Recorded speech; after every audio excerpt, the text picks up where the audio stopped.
Assalomu alaykum kuzatuvchilar. Bu bizning yangi kasilkamiz tayyor holati.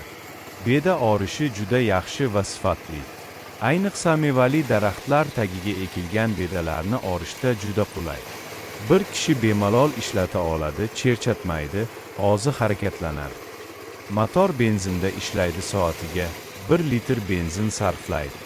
Soatiga 1200 kvadrat metr beda oradi. Buziladigan joyi deyarli yo'q. Agar buzilgan taqdirda ham juda oddiy har bir odam og'zi tuzatishi, togirlashi va ishni davom ettirishi mumkin. Bu apparatimiz o'z narxiga arziydi, dehqon akalarga juda kerakli kasilka. Bedalar yotib qolgan bo'lsa ham tagida qoldirmasdan oradi. Hozirgi kunda O'zbekiston bo'ylab 50 taga yaqin yasab yetkazib berganmiz. Bemalol bizga aloqaga chiqing. Mana o'zingiz videoda orishini ko'ryapsiz. Telefon raqam video tagida yozilgan. Videoni yo'qotib qo'ymaslik uchun obuna bo'ling. Yoqqan bo'lsa like bosing. Rahmat.